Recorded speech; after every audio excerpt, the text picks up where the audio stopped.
اچھا باسط صاحب، مختلف ملکوں میں آپ کی پوسٹنگ رہی، مزہ سب سے زیادہ کس ملک میں آیا؟ کوئی گھومنے پھرنے کا، کوئی انجوائے کرنے کا، کہ جناب پتہ ہوتا ہے کہ بندہ یہ مجھے ملک بڑا اچھا لگا یار، ادھر ذرا 4 سال لا رہی ہے؟ اچھا دیکھ، میں نے بہت سے ممالک میں کام کیا، بہت سے شہروں میں، Moscow, London, new York, صنعا، Geneva. جی. جہاں پہ سب سے زیادہ اطمینان کام کرنے کا آیا وہ صنعا میں. اچھا. اور اس کی بنیادی وجہ یہی تھی کہ میں وہاں پہ فرسٹ سیکرٹری تھا اور 2 مین مشن تھا، سفیر صاحب تھے اور میں تھا.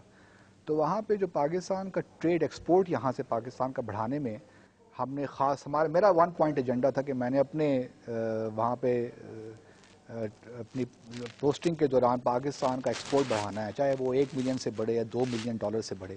تو اس پہ ہمیں بہت کامیابی ہوئی. لیکن بحیثیت ملک مجھے Geneva I think it's a fantastic place to live. وہاں پہ بڑا کمفرٹیبل کام بھی تھا. وہاں پہ یو این کے ساتھ ہماری ایسوسیشن تھی، لیکن شہر کے حوالے سے میرے خیال میں میرا فیوریٹ شہر جنیوا ہے.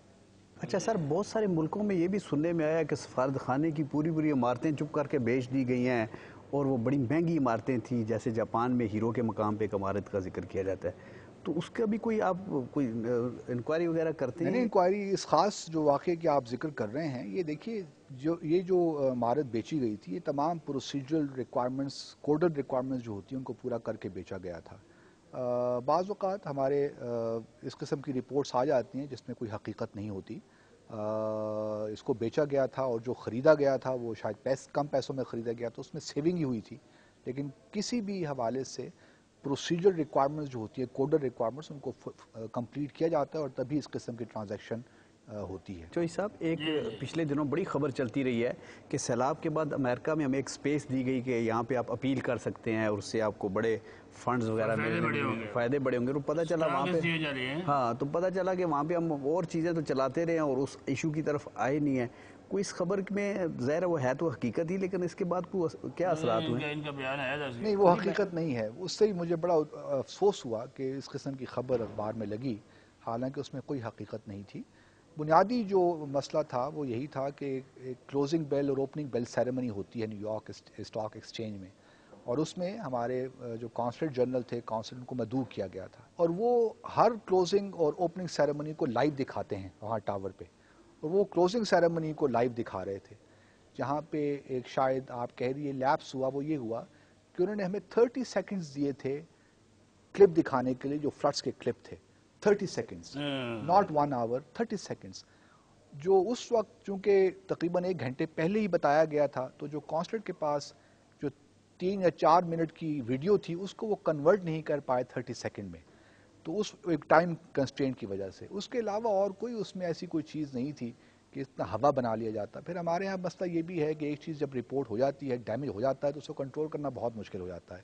میں نے کئی بار اپنی بریفنگ میں بتایا کہ اس میں کوئی حقیقت نہیں ہے، لیکن میں کیا کروں کہ کوئی سننے کو تیار نہیں. شاپنگ وغیرہ خود کرتے ہیں یا بھابی جاتی ہے، بچے جاتے ہیں؟ شاپنگ میں خود کرتا ہوں جی. اچھا. پاکستان جو کرتے ہو نا؟ نہیں، بالکل پاکستان تو کرنے ہیں جی. اچھا، بچے ماشاءاللہ کتنے ہیں؟ بچے 2 ہیں جی. واہ.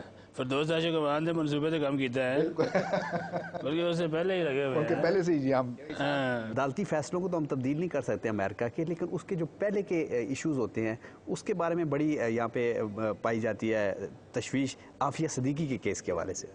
تو آپ کیا سمجھتے ہیں کہ اس کیس کو ہم نے صحیح ہینڈل نہیں کیا اور ہم نے خود ان کو پکڑ کے دیا؟ یہ بھی کوئی بات ہے؟ میں سمجھتا ہوں کہ حکومت پاکستان نے اور ہماری وہاں جو سفارت خانہ ہے اس نے حتی الامکان اور حتی الوسع کوشش کی ہے کہ ان کو قانونی طریقے سے پاکستان واپس لایا جائے. جو ہم نے ڈیفنس ٹیم وہاں پہ ہائر کی پاکستان، حکومت پاکستان نے، وہ ہم تھرو آؤٹ ان کی فیملی کے ساتھ مشورہ کرتے رہے، اور ہماری کوشش یہی رہی کہ ان کو سزا نہ ہونے پائے.